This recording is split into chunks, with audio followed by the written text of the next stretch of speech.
Everybody, a very warm welcome to today's webinar, which is hosted by Ovacome. Ovacome is the UK's ovarian cancer charity, providing expert support and information for anyone affected by ovarian cancer. My name's Annie and I'm part of the support team here at Ovacome. I answer the calls on our support line as well as respond to questions and inquiries that people send to us by email and instant chat. We're very pleased to be facilitating today's session, informing you all about a current research study titled Ovarian Cancer, Misdiagnosis and Shopping for Healthcare Products, with particular emphasis on the role of loyalty card data sharing. I'm delighted to introduce you to Lizzie Dolan, PhD candidate at the University of Nottingham. Lizzie will be leading today's presentation and sharing the details on the next stage of the exciting research that she's undertaking.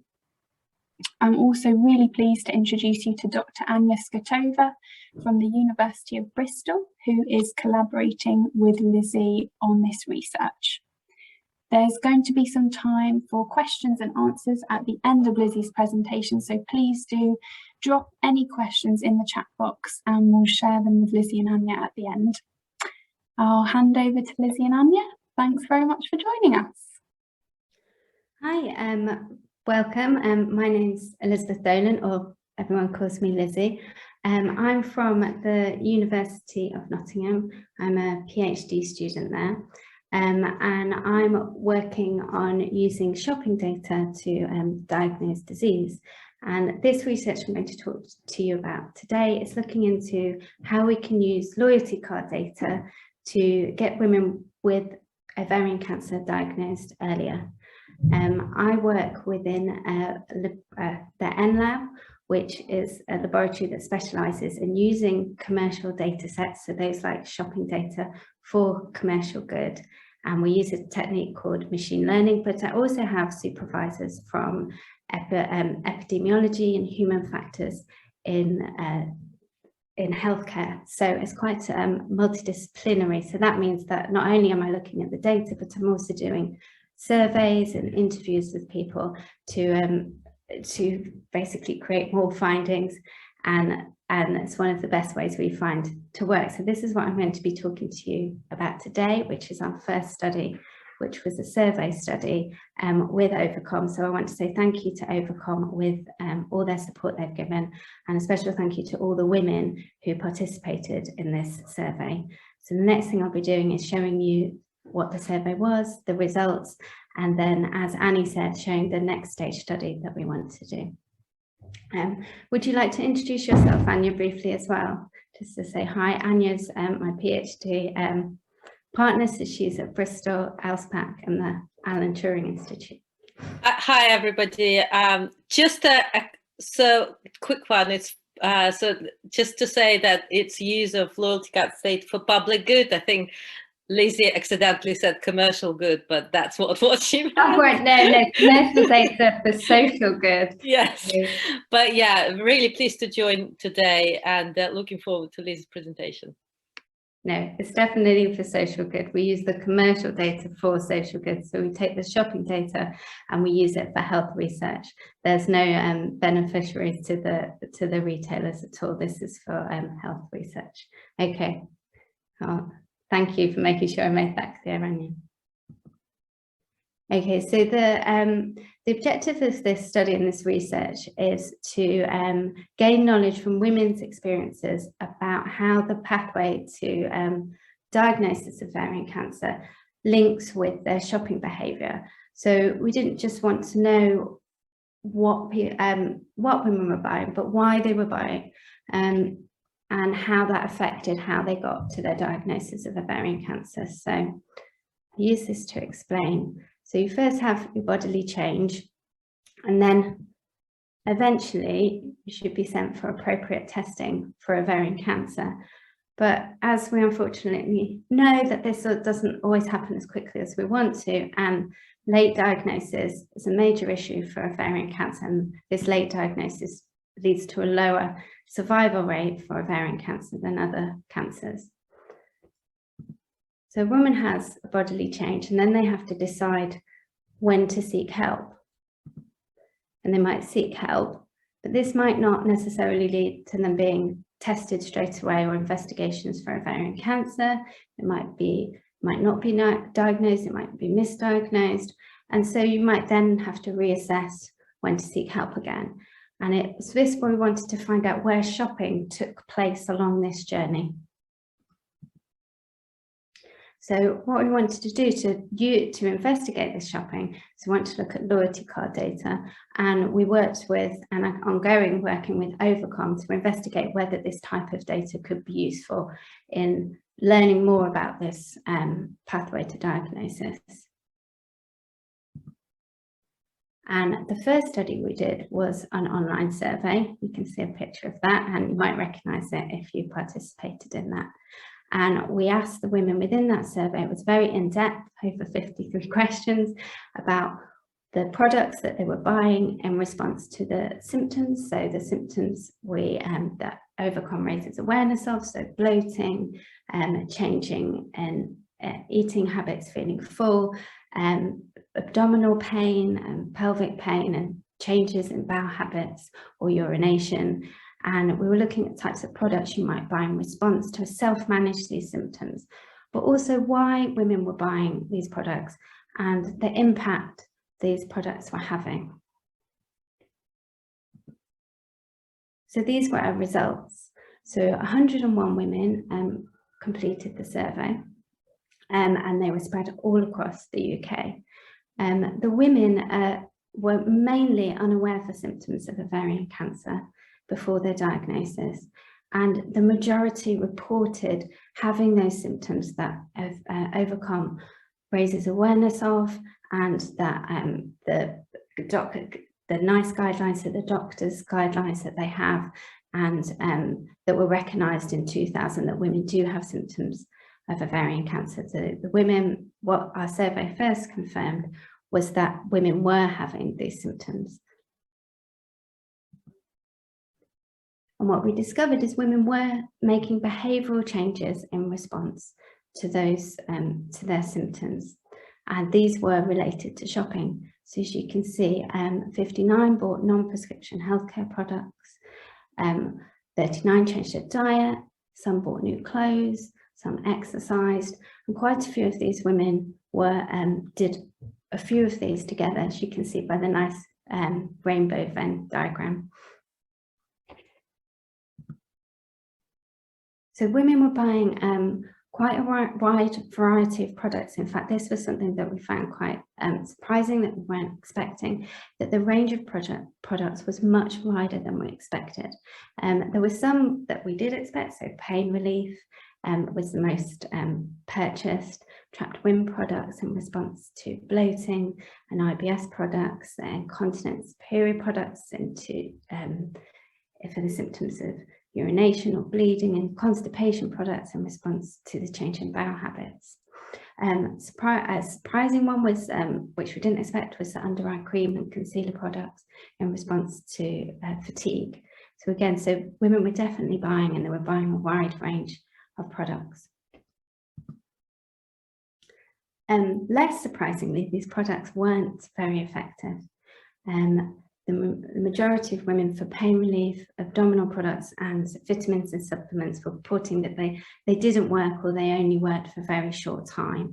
And this again was confirmed by the comments that women put within the survey as well. You know, nothing was really working, or it would work and then they'd go back to their doctors. And so we were asking we asked women why they were buying products. And the top answer given for this was that it was advice from the GP. So just under 40% of women answered that this was their reason. And then advice from family and friends was second, followed by advice from websites. And women were buying healthcare products because they thought they had a specific condition that wasn't ovarian cancer. So for example, diarrhea or heartburn. And of the women that were purchasing healthcare products, over 50% were buying these non-prescription healthcare products because their doctor thought that their health problems were due to a condition but not ovarian cancer.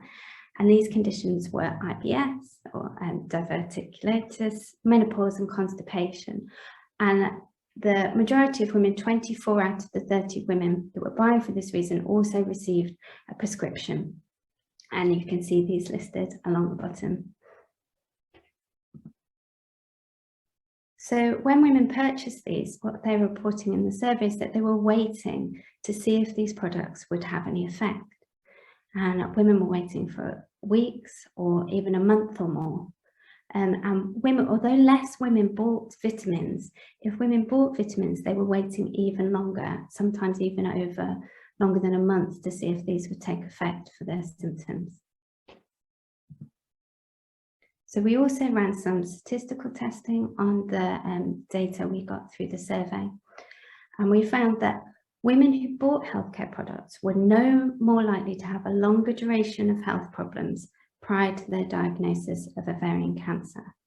However, if we just looked at women who bought healthcare products due to a misdiagnosis, so that their doctor thought they had a condition but not ovarian cancer, those women were 7 times more likely to have waited longer than a year for an accurate diagnosis.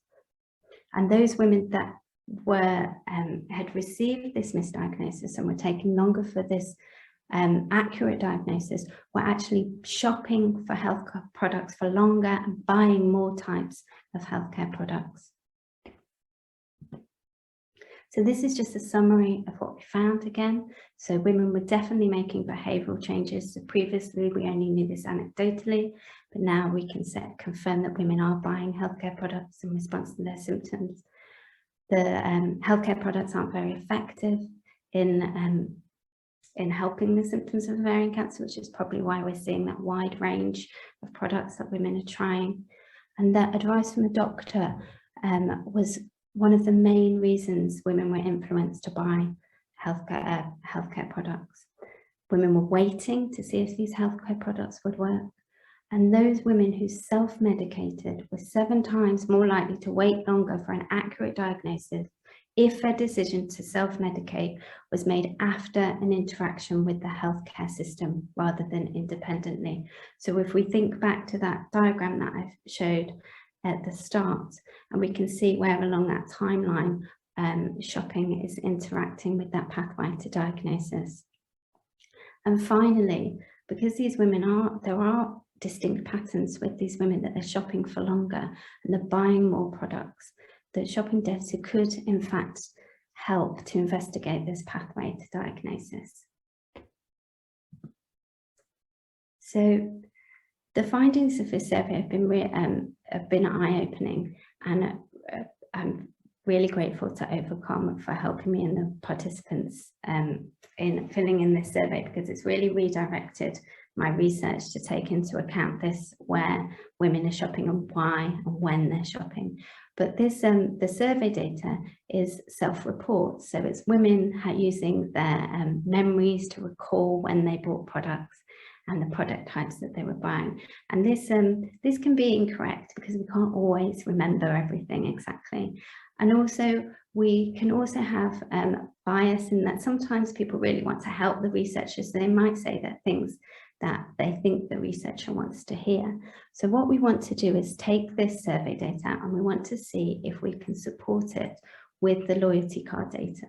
So the loyalty card data would actually give us the records from the shop showing exactly when the women bought, and alongside what they were buying, the exact date that they bought this. So we could then look at the times of when they were buying for symptoms, and also the times that they were waiting and the times that was causing this delay. So this brings me to the next study. So what we'd like to do is we're asking women to send us their Tesco Club card data. And the reason we're asking women to send their Tesco Club card data is Tesco has now introduced a new function on their website that makes this really simple. In fact, it just takes a couple of minutes to send your club card data to a third party, so someone like ourselves at the University of Nottingham. And then we're asking women to also fill in a survey alongside this club card data. So then we can support what we find in the survey with this actual timestamp data, and we can compare the exact timing of products to what women are recalling in the survey. So that's where so that is currently in the process of being finalised, and watch this space for when we start recruiting. So I just wondered if there's any questions or comments. Thank you so much for that really informative and interesting presentation, Lizzie. We have got a couple of questions that would be great to share with you and Anya, please. And the first of which is, how will participants in the study know that their data is safe and secure? Okay, so so I anticipated that this might be a question. So I've got a slide, if I find it. So this one is actually on the data security.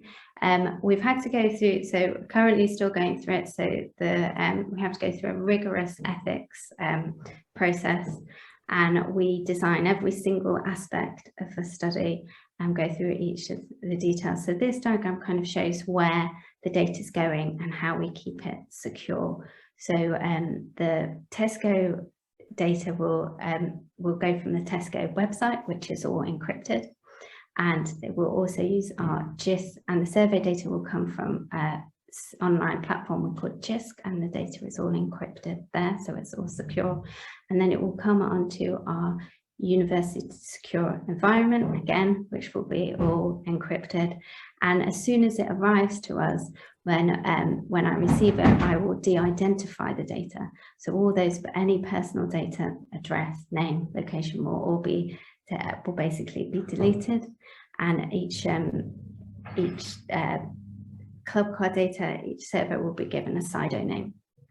And in fact, and then that's what we use to in that analytic environment. So it's in a secure environment, it's de-identified. If it was to, as the final part of the diagram, if we went to publish, then everything will be aggregated to put together. So it would be no individual data. So then that would be completely anonymized. Brilliant. Thank you, Lizzie. That's very helpful and reassuring. I've also got another question here asking if you could please talk through step by step the process for sharing the data for the next stage of your research. I think if I go to this one, so this is just a breakdown of exactly what you've got to do. Myself and Anya have conducted a previous study where we interviewed people about how the best way for them to share their data, and one of those things was convenience and simplicity. So we've tried to make it as convenient and simple as possible.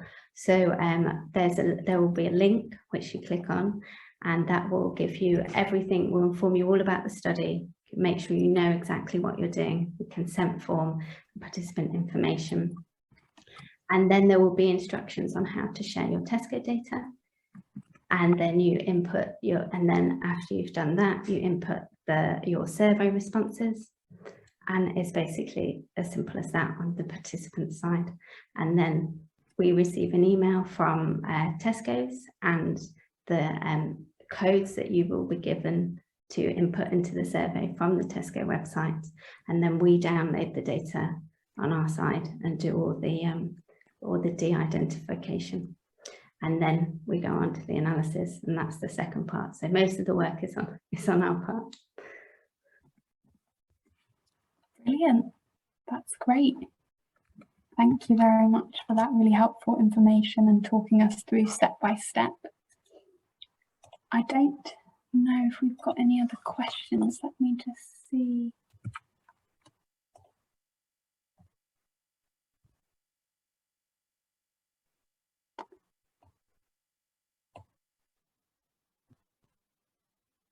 We do have one question in the Q&A. I don't know if you can see those, Annie.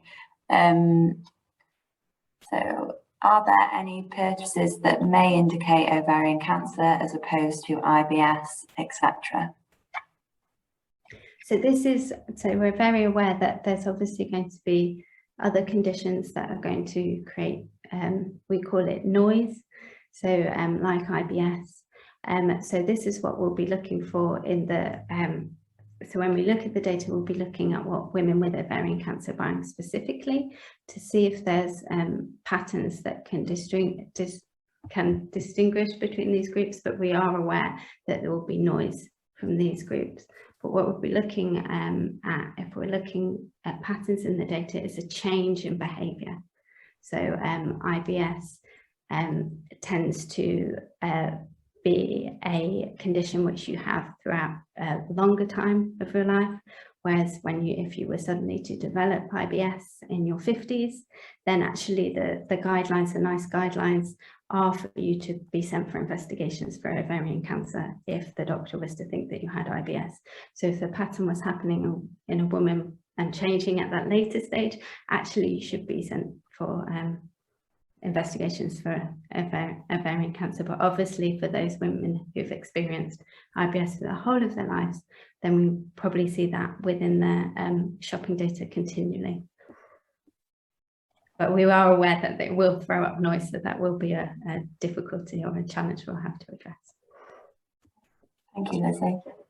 Can I just chip in? Yeah. So I think that's why it's so important to recruit women with ovarian cancer, so we can actually identify which purchases, which pattern in purchasing is unique for when you're trying to cope with symptoms which later on turn out to be ovarian cancer rather than IBS.